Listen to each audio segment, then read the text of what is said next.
Hello, everybody. Welcome to our webinar today, panel. Well, we are very pleased to have you all here. I am the Turkish ambassador, Hasan Ulusoy, and the ambassador to the Kingdom of Belgium.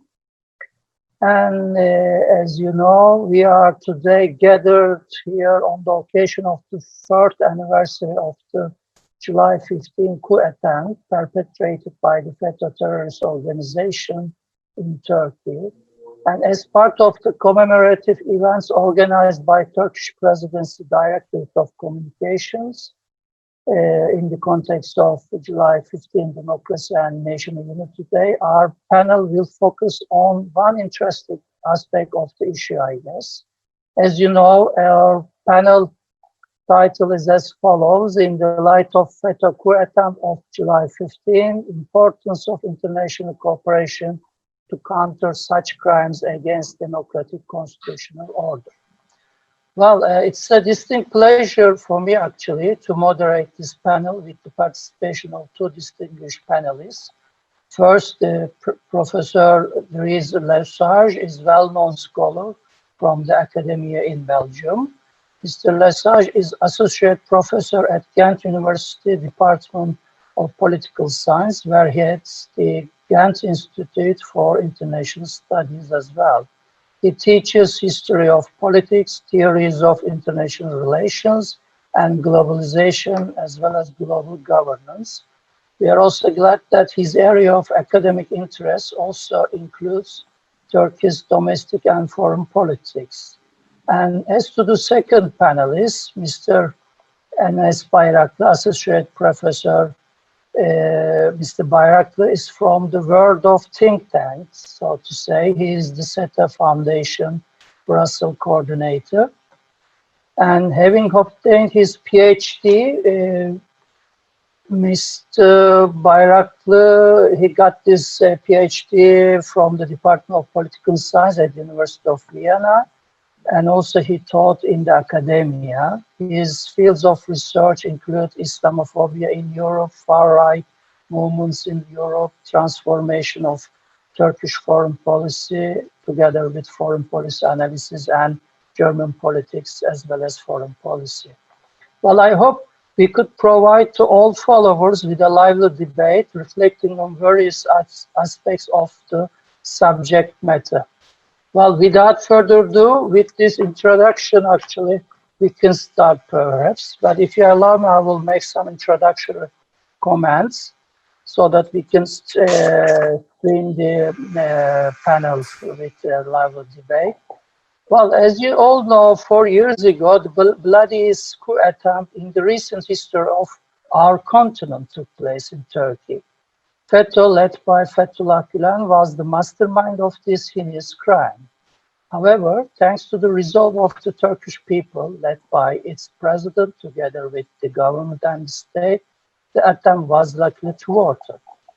And here I should once again pay tribute to our countries, fellow countries, men and women who lost their lives as martyrs, as well as who were wounded in defending the democratic order of Turkey that night.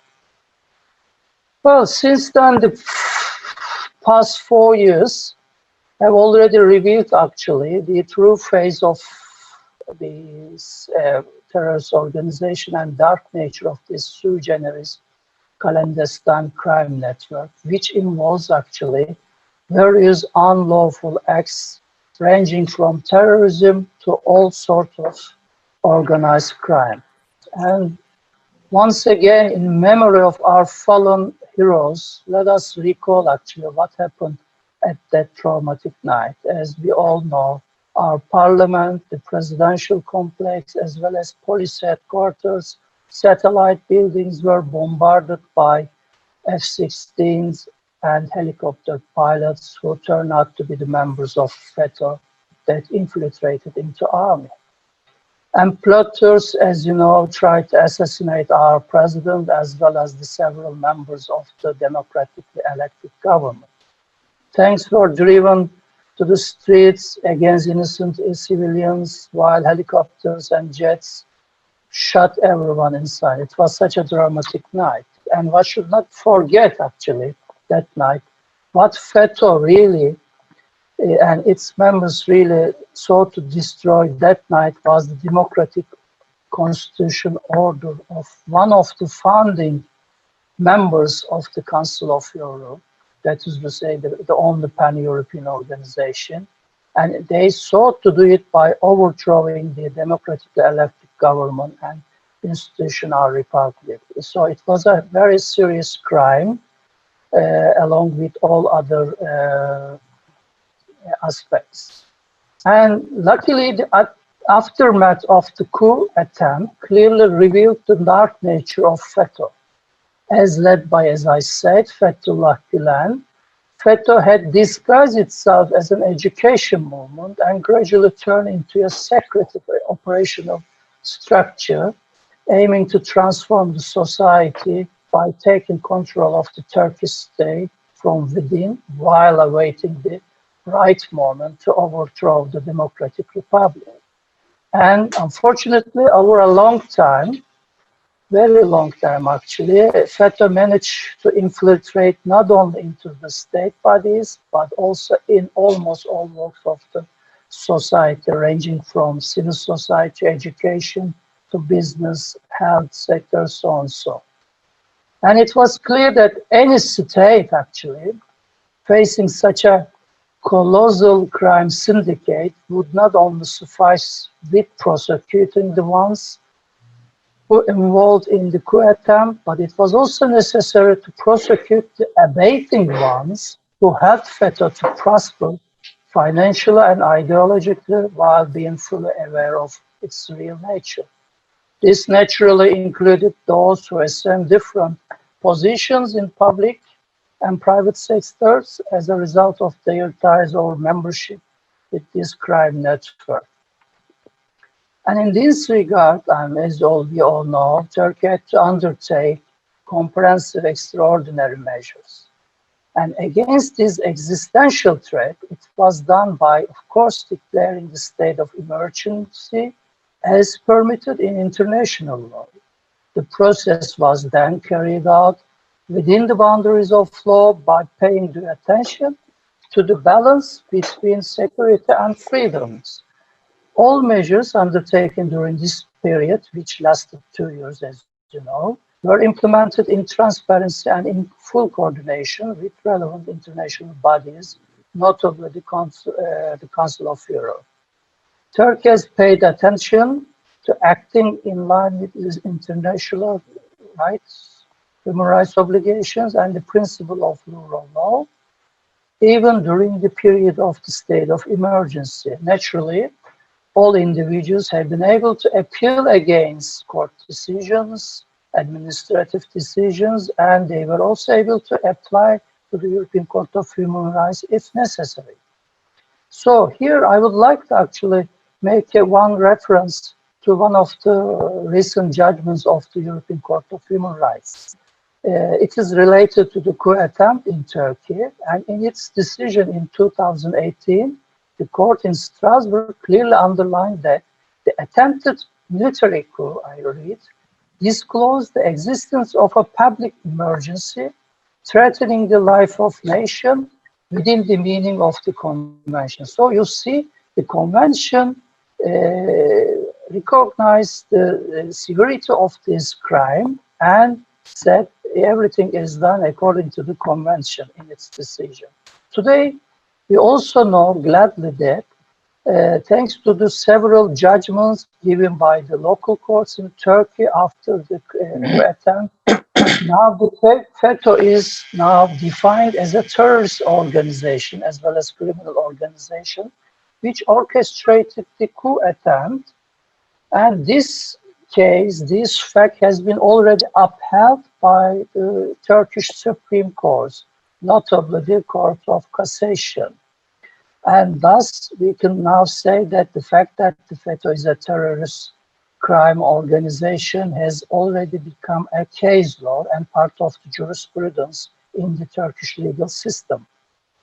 The Court of Cassation already in 2017 declared and ruled that FETÖ is an armed terrorist organization. And the Court of Cassation also defined FETÖ, I will read, as a sui generis criminal organization which acts in accordance with the instruction received from the ringleader of the organization, uses religion to establish a new political, economic, and social order, which has infiltrated into the state from the bottom to the top, dismissing its opponents through various illegal methods. This is the definition in legal terms about this true nature of FETÖ and part of the jurisprudence, as I say now. And as these clear developments took place in Turkey in the judicial field, now we see FETÖ has undergone a significant transformation. And the organization now, which once they lost their backbone in Turkey, now they are trying to survive by making use of its structure abroad. That is the gist of the matter, actually. Now we see the importance of international cooperation and solidarity against such crimes. So luckily, again, we can say against this background that to some extent, a clear awareness about the dark nature of this crime network is developing in the world, albeit slowly actually. But in fact, some countries and international organizations have already declared FETÖ as a terrorist organization.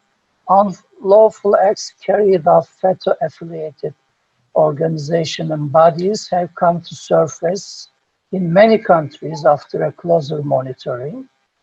And this gladly also led to extraditions of FETÖ members in some countries, as well as their closure, such as schools and associations. Yet, on the other hand, we also still see the opposite trend. Let's say the individuals, organizations affiliated with FETÖ still continue to operate in several European countries, unfortunately.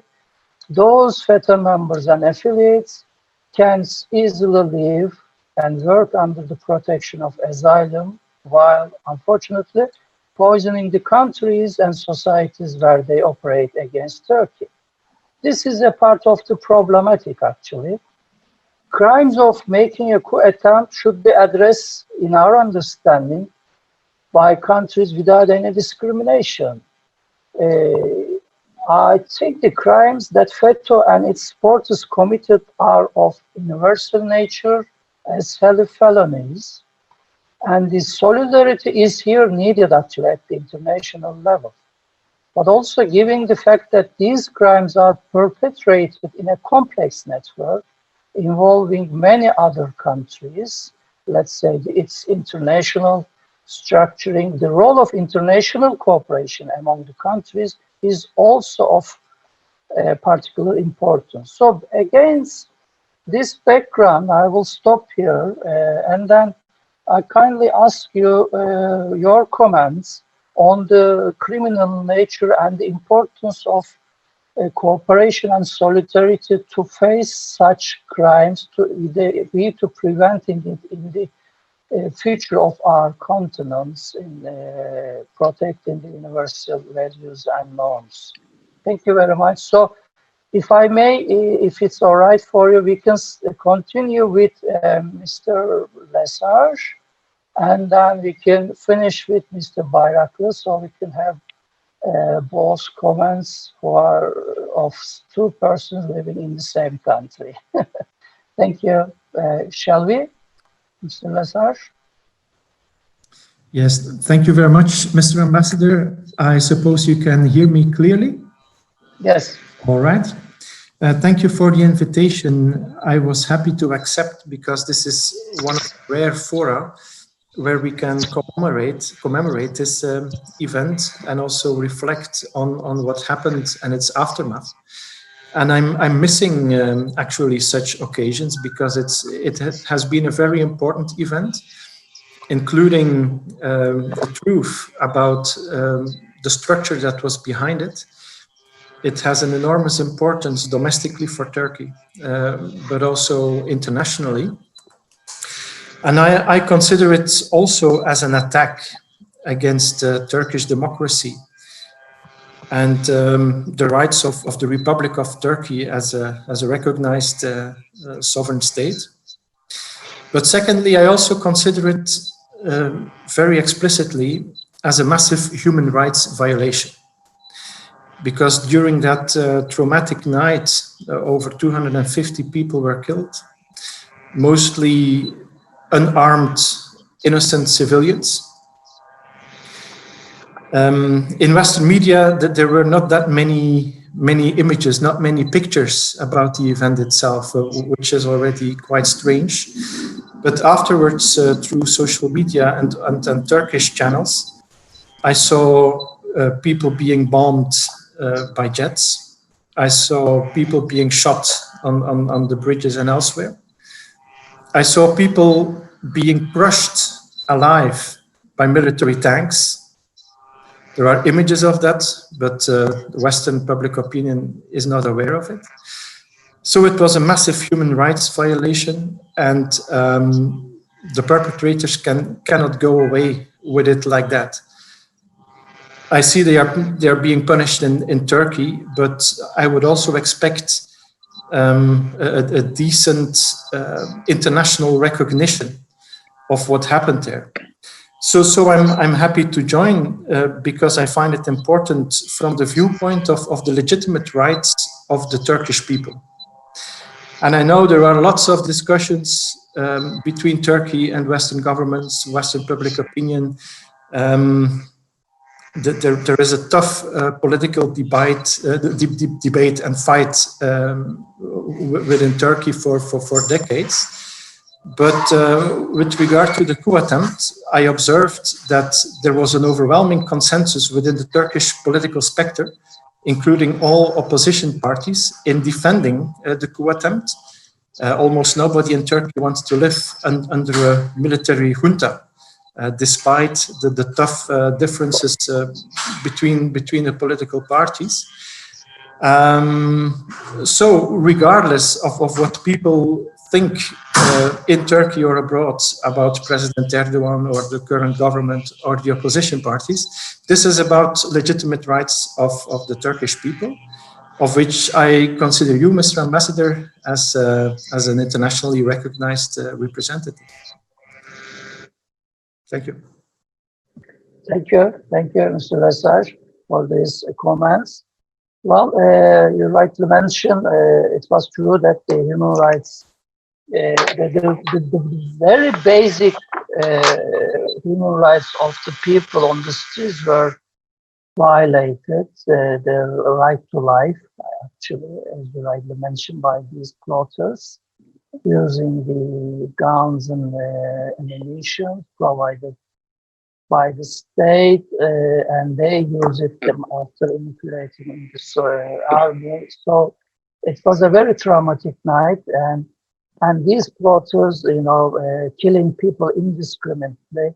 I mean, we are happy that now they face severe sentence, imprisonment, according to the due process in Turkey, of course. So, well, if I may now, we can perhaps continue with Mr. Bayraklı with his comments on this issue. Please. Thank you very much, Mr. Ambassador. I would like to thank also Directorate of Communications for this event. I think you have already mentioned, you and Mr. Lazaj, about the nature of this organization and their crimes in Turkey. However, unfortunately, as you know, that I think the real nature of this organization is not understood or underestimated, especially outside Turkey, unfortunately. And especially the public opinions of those countries, allied countries, they do not know anything really about this organization, the nature of this organization. And that's why I would like to focus on the nature of this organization. What kind of organization are we talking about here? It's a terrorist organization, Fethullah Gülen terrorist organization. We call it FETÖ in short.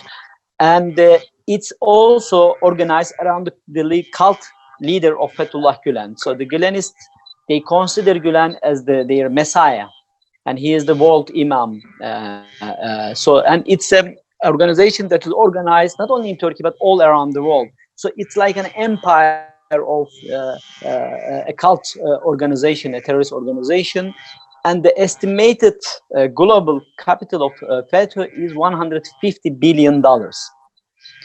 That's not an underestimation. If I give, tell you the numbers here, they had commercial activities, educational activities all around the world, financial activities. And before Turkey closed down their schools, they had 1,700 schools in Turkey and 2,500 schools abroad. And still today they have those schools, most of them, unfortunately, although Turkey is trying to persuade those countries about the danger of this organization. They had 15 universities in Turkey, all of them closed, but still they have 10 abroad. They have tutoring centers in Turkey, more than 1,000, and still they are operating some tutoring centers, especially in Europe, but also in Africa and other parts of the world.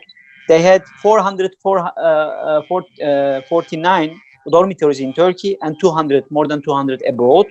One bank in Turkey. They had a huge media empire. They had 3 news agencies in Turkey, 16 TV channels, 23 radio stations, 45 newspapers, 15 magazines, 29 publishing houses, 50 they have abroad, 50 media organizations. They had 35 hospitals in Turkey, and they have still 15 hospitals abroad. They had more than 1,225 associations and foundations in Turkey, and more than yet now 1,500 associations abroad. And they had more than 8,000 companies in Turkey, and today still more than 3,000 abroad. So this is a huge organization. And what they are doing is they are recruiting youngsters, and they are raising these youngsters according to their ideology. And this is a radicalization process. We have to look this process around also from this concept of radicalization. Radicalization is an important process in the fight against terrorism. Daesh is recruiting and radicalizing youth in Europe, but also in the Muslim world. And we know what kind of heinous crimes they are carrying out all around the world, but also other terrorist organizations, because there is an ideology behind it. And there is a simple example of this. Usually the Gilanists in the past, we know that the deception is their main methodology of infiltrating different institutions and organizations. And in Turkey also, they weren't known for their, let's say, violence, open violence. From outside, they were looking very calm and people. However, when the order came on the 15th of July, that night, the Gülenist officers, they did not hesitate one moment to shoot their own people, their own brothers and sisters, and on the Turkish street. Not only with the normal guns, but also they used tanks against civilians, F-16 fighter jets. They bombed their own parliament. In just one moment, when the order came from the Gülen himself, they did carry out these heinous crimes. So this shows what kind of radicalization, what degree of radicalization, let's say, and submission that we are talking about when it comes to Gülenist members. And this, unfortunately, is not very well understood. And most of our allies and public opinion, they think that the Gülen and Gülenist terrorist organization is a threat to Turkey. Of course, yes. But however, Turkey has dismantled the visible part of Gülenist network in Turkey already. Their schools are closed down, banks confiscated, everything. There are only some elements who are still hiding themselves, because deception is their main let's say, methodology that we have already mentioned. So they are, however, Turkey is actively working on this. So slowly and slowly, Turkey is dismantling this organization network inside the Turkish state bureaucracy. However, outside, they are mainly, I think, and our allies, they are underestimating this. They are mainly posing a threat to those countries. They are actively working and actively present. They are trying to harm Turkey from abroad. They are lobbying actively against Turkey. They are carrying out smear campaigns against Turkey, because now their main mission became to take revenge from Turkish Republic and Turkish people. However, in those countries, they are still actively recruiting youngsters in those schools and educational centers, so-called educational centers, and radicalizing them. and when the order came, or when one day they will use these people, I mean, against those countries, and maybe already they are using these people against those countries, because we know, if you look at the organizational structure of the FETÖ, they are also organized like an intelligence organization, a professional intelligence organization. I mean, like any modern intelligence organizations. So they are actively collecting information about the private lives of people. They would like to target or blackmail. They are actively collecting state secrets, and they are selling these state secrets to other states or other organizations when it fits to their interests. So no country in the world, I think, should underestimate this organization and their abilities. And I have mentioned you these numbers. In just 40 years of time in Turkey, starting from the 1970s on, but especially 1980s on, they were very active. Step by step, they took over most of the Turkish state institutions. I mean, secretly behind the scenes, and with the coup attempt, they have tried to overthrow the Turkish government in a very violent way that we haven't seen in Turkish Republic history. And fortunately, Turkish citizens took to the streets, and they have actively defended Turkish Republic and Turkish democracy, and that was a turning point, I think, in Turkish democracy and Turkish Republic history, because in the past we had also our own share of military coups, some of them direct, some of them indirect. However, in none of them, civilians were courageous enough, and also they had the power to go out the street and defend the democracy. But in this coup attempt, Turkish citizens they did defend the Turkish democracy, and that was a turning point, I think, for us, for Turkey, but also for many other countries around us in the Middle East, but also in other countries who are also unfortunately have this bad tradition of military coups.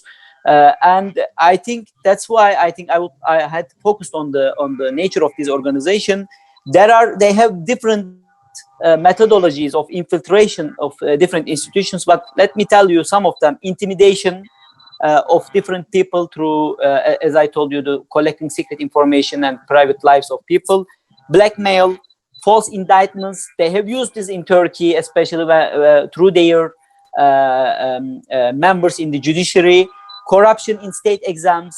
That's very that was very widespread. They took control of those institutions in Turkey who were preparing the exams, and then they have distributed the state exams to their own members, and probably they are doing the same in other countries.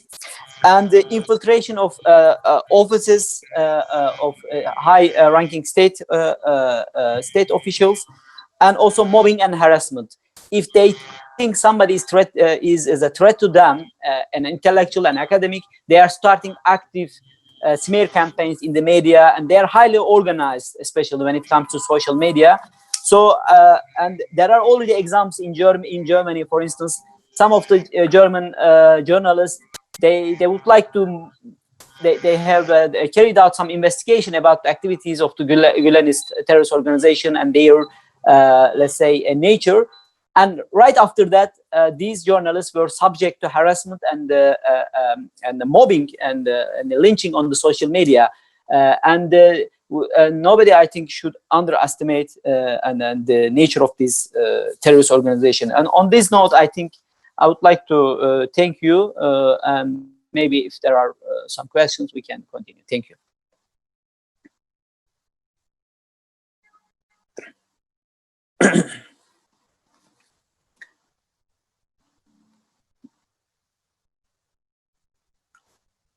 I think there is a problem with the voice. I cannot hear you. Unmute. Okay. Okay. Okay. Now. Once Yes, again, thank you very much, Dr. Bayraklı. Thanks indeed for the very extensive, very detailed explanation. And with all these numbers, these are the numbers which are quite useful to recall the massive infiltration they did also in the countries around the world. let's say mainly in the Western countries through the years. And you mentioned something which is quite important, I share it with you, the same issue of radicalization. You know, we always say such bodies operating in Europe and in all around the world, let's say, many countries through this, let's say, legally established institutions, but inside these institutions there is a radical movement poisoning the young minds, creating a new army of radicals, and waiting for, again, the right moment for those countries, especially the countries in the African continent. It's quite important. So this is something perhaps we should expect the European partners to see this reality on the ground and act accordingly.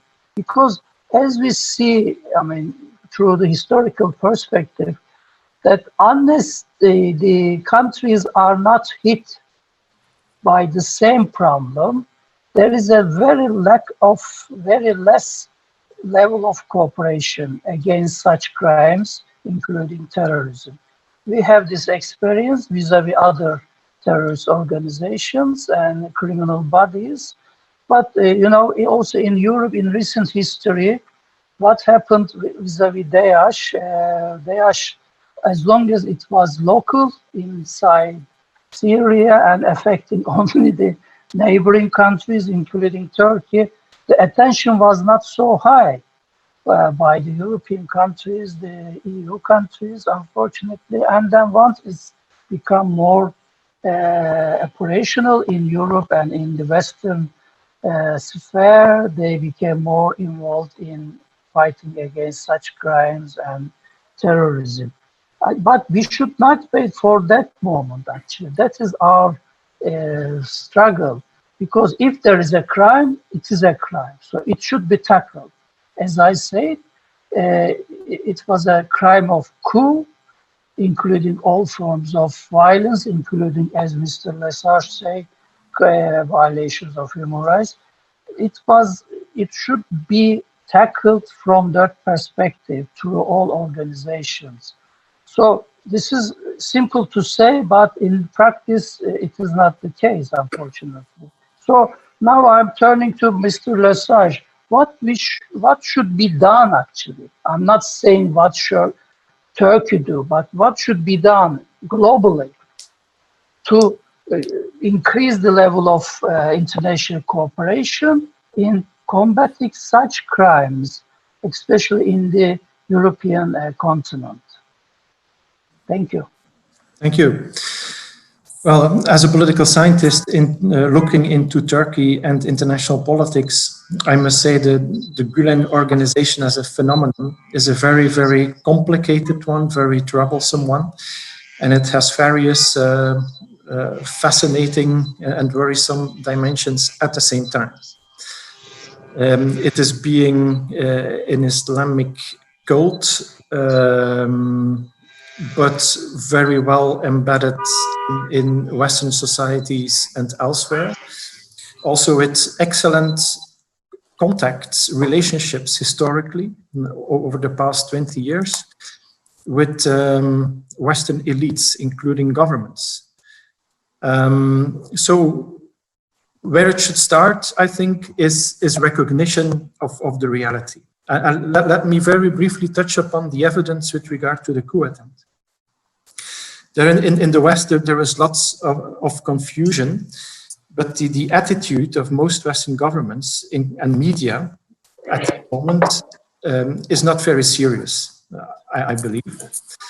Why? Since the coup attempt, lots of voices, very knowledgeable people in Turkey and abroad, experts, journalists from Turkey, also of oppositional stripe, even investigative journalists in Turkey who run into trouble with the Erdogan government for whatever reason, concur on the fact that the Gülen organization is an anti-democratic organization and is being infiltrating and abusing power in the Turkish state for many, many years already.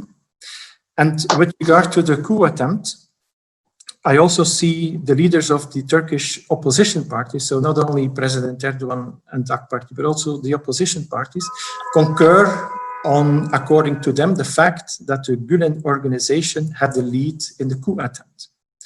Then I also consulted very good journalists in Turkey, who are not known to be AK Party sympathizers. For example, journalist Sedat Ergin of Hürriyet, who has written a lot also in the English language on the evidence on the coup attempt.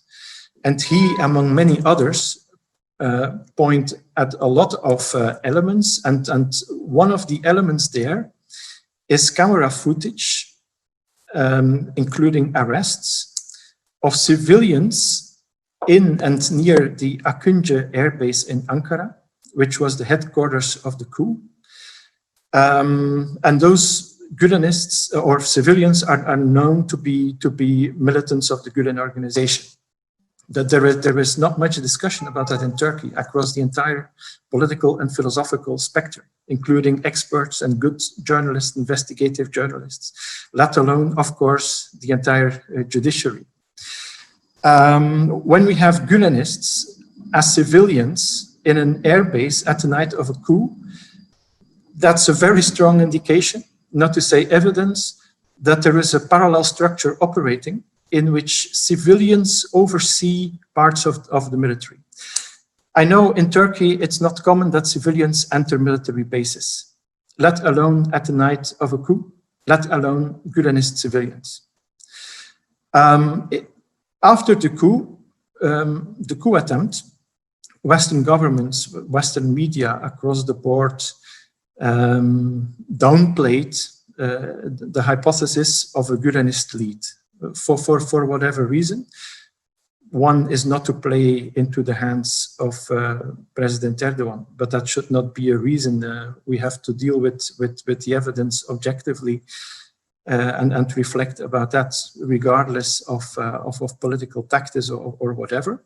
Secondly, because there were very strong and friendly relationships between the Gülen organization and many politicians, including governmental officials and services in Western countries, such as Belgium, such as Germany, such as the United States, and a lot of this is already widely documented, including vis-à-vis the European institutions, for example, European Commission, European Parliament. There were such cozy contacts between the top people of the Gülen organization and European and Western officials. And then it is not serious not to engage with all those experts and voices that bring up very concrete evidence. But there are some exceptions. For example, German quality press, and I'm referring to pieces in Der Spiegel, which is not very fond of the Erdogan government either. But with regard to the Gülen organization and the coup attempt, they have pointed at lots of evidence that they deem credible. Frankfurter Allgemeine, TV station ARD. They also refer to those civilians in Akıncı air base. And then it is so remarkable and highly problematic that the rest of the Western press and Western governments don't even react to that, for us, new and fresh evidence. It is so easy to stick to the mantra, we don't know anything about it, we do not trust the Turkish government. No, in this 21st century, you have to listen, of course, to what the Turkish government and judiciary say. Those are elements of the entire matter, of the entire file. But you can also listen to so many other voices who bring up very concrete evidence that you cannot throw away based on very vague and mantra-like generalizations such as we don't know. So it's about recognition, and because of political reasons, and because some people do not want to lose faces, There is no further engagement in that entire debate, which is a very, very weak position. And if I may, from my independent position, I will develop this a little bit further. For example, in Germany, there's an interesting debate on the potential relationships between the German government, including the Secret Service BND and the Gülen organization, where the German government has refused more than once to answer to very clear questions from members of the German parliament. Has there been any collaboration between the Secret Service and the Gülen organization? There, the government refuses to give any response. Imagine if a member of parliament would ask the German government, has there ever been collaboration between Germany and Daesh, Germany and Al-Qaeda? Yeah, the answer would be immediately no. What do you think? But on this specific organization, there is no transparency. Why is that? Well, one of my hypotheses, and not only mine, is that for years, there have been at least a political relationship and most probably also an intelligence relationship between the Gülen network being infiltrated that deeply into the entire state, and also with the capabilities technologically to wiretap almost everybody, while propagating or working for certain Western interests, maybe. Yeah, that was a wonderful source, of course, for classified information on Turkey. In the United States, it's well documented the way senior CIA officials have been defending Mr. Gülen himself, the way absolute top officials like the Clintons, for example, were having excellent relationships with the leadership of the Gülen movement in the United States. And so I can go on for very long, also with lots of examples in Belgium, of cozy relationships between Belgian politicians and even ministers at federal and regional level, and the Gülen movement, even after the coup attempt, after even the leaders of the Turkish opposition parties, like Mr. Kılıçdaroğlu, have clearly stated, according to our assessment, what is known in Turkey, the Gülen organization took the lead in that coup attempt. Mr. Kılıçdaroğlu will not say that to please Mr. Erdogan. Yeah, he's the leader of the opposition. But that is all ignored, neglected by Western officials, governments, and most media. At least on the record. What I'm noticing off the record since 2 or 3 years is more and more officials that I meet, journalists that I meet, who say, we got aware that there might be something about the Gülenists and the coup, and that for years the Gülenists have played an anti-democratic game in Turkey. But why not confirming that on the record? That's a question that I would like to ask them, but they are hiding all the time.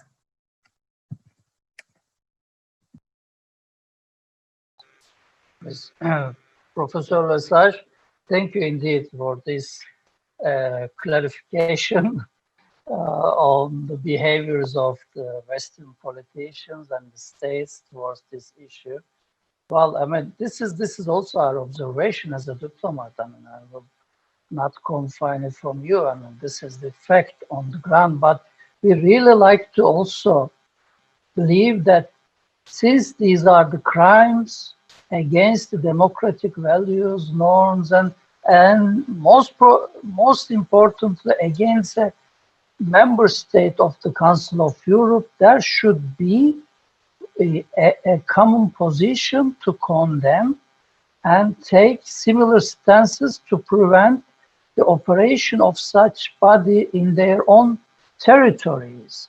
Because within the Council of Europe, there is the Strasbourg Court, there are the decisions, and we should follow the principles that we have created while establishing all these European institutions, not to mention the EU, which we are not part of it yet. But this is you know, in academic terms, I guess, it's a sort of dichotomy that we are facing here. dichotomy of what we say and what we do when it comes to this issue. But we have the similar experience with other, the radical bodies as well as terrorist organizations. I know that's very difficult, perhaps, to make some achievement in this forum, but we should never leave our hope. What would you like to say as a last word, Mr. Bayraklı, on this dilemma or dichotomy, so to speak, regarding the FETÖ on this European continent? I think the main problem here is the political one. So there is no political will to acknowledge the real nature of the Gülenist terrorist organization and their crimes in Turkey. And unless there is a change of policy towards Turkey, I think we will see that this position will continue, especially in Europe, unfortunately. However, I think what is important is that the public opinion of our allied countries should know more about the dangers of this group, terror organization. So, because as I told you in the beginning, they are, posing a threat still to Turkey, but it's minimized if we compare it to 2015. But they are still a big threat to those countries they are operating in, and this is very, hugely underestimated. Especially in Germany, in Austria, they are operating schools and recruiting youngsters. After Turkish community, overwhelming majority of Turkish community withdrew their support to this group after the coup attempt, they are now targeting the migrant kids from other communities and especially refugee children. And that will be a big problem in the future. Maybe, as you mentioned, not now, but in the future. And of course, there is a difference between some certain countries when it comes to Gülenists, how they're operating. Of course, in Europe, there are strong states, and it's difficult for them to infiltrate those strong states. However, to a certain degree, they are active and they are infiltrating, but maybe not at the same degree as an African country. However, in those failed states or weak states, they are in a very short time they can achieve a lot, and we are already seeing result of this, and in some unfortunately in some Central Asian countries, and that will be a big threat to those countries' security in the future, and those countries should take this issue very seriously. And in Europe, they are targeting mostly also media and other, especially they are operating as under the guise of the NGOs. However, as we know and look at the Gülenist ideal world, his ideology, it's very radical. Although they are portraying themselves very moderate, Gülen has written books in which he is defending very strong anti-Semitic positions. He has anti-Semitic, beliefs. He has anti-democratic beliefs. He has radicalized a whole generation in Turkey and tried to use them against Turkey. And he has also strong, beliefs against the active involvement of women in the daily life. So this is not something I think our European allies wish to see in their own countries, and although they are telling that they are for integration and so on, in a what we call them is a parallel state, right? And they are trying to build a parallel society in Europe, and in those lighthouses they are raising a new generation of kids and youngsters under military-like discipline. Those kids, they are not allowed to read other books than the Gülen's books or the books that are allowed by the organization, and they are living in a closed environment, a very, very much closed environment.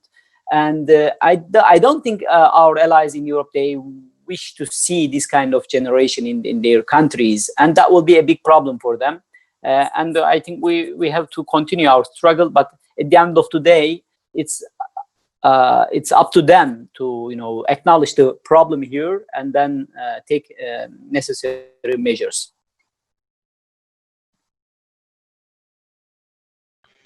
Yes, thank you, Mr. Bayraklı. As you rightly say, the general attitude, behavior is wait until it is harmful in their understanding to their own society. But when this happens, sometimes it's too late, even for those societies. So we hope that on the basis of cooperation against crimes and all kinds of criminal activities, including terrorism, Europe should stand together and in combating on the basis of universal values rather than political choices. That is our expectation. Well, Mr. Lesage, before we conclude, would you like to make any other comment, or we could wrap it up and thank you all? It was a very lively debate, actually. Yeah. Yes. Well, with regard to the response to that network from the West, of course, the debate and the policies are highly complicated by the controversies over the aftermath of the coup, as you are very well aware, of course, perhaps in daily discussions, where also people with good intentions vis-à-vis Turkey in the West question the fact that so many people, tens of thousands of people, were affected by kinds of prosecution because of being members of the Gülen organization. Many people by the thousands were fired from the public service. Tens of thousands of people have been jailed. I also hear that large numbers of people are getting rehabilitated. But my impression is also that on that front, there has been, well, an overreaction that is interpreted in different ways. That's also why I refrain from sharing the term FETÖ. I call it the Gülen organization, and I consider what happened during the coup as terrorist activity, clearly. But not all followers, of which many people were misled, of the Gülen organization are terrorists, and I would not like to suggest that. So, with regard to the legitimacy of these massive prosecutions, well, there are of course the ongoing very tough debates that we should have. And that is complicating the debate on how to deal with the Gülen organization, or how to define it, including the evidence with regard to the coup. But there, I'm of the opinion that we have to separate very clearly these two debates. One debate is on the nature of the Gülen organization and its involvement in the coup attempt. Another debate is on the state of democracy, rule of law, the independence of the judiciary in Turkey, and there I see many things that concern me a lot, but that's a different debate. So, with regard to potential threats from the Gülen organization in Western Europe, I'm not that concerned about the rank and file and very good people who used to be followers of Fethullah Gülen, and everybody who is familiar with the Turkish community knows dozens of tens of that kind of people. But I'm more concerned about certain Gülenist elements having fled from Turkey to Western Europe in the aftermath of the coup, including military officers, prosecutors, police officers, intelligence officers, who have committed crimes in Turkey in the context of the coup and other events, and still have their contacts, their networks, their capabilities. And I do not have a clue whether, for example, my government, Belgium, recognizes them as a potential threat, and they should do. I understand for political and legal and good reasons why it is not that easy for Western governments to adopt the Turkish stance that that entire movement is a terrorist organization. But it is possible for a government, and we see that very often, to flag a certain organization as problematic.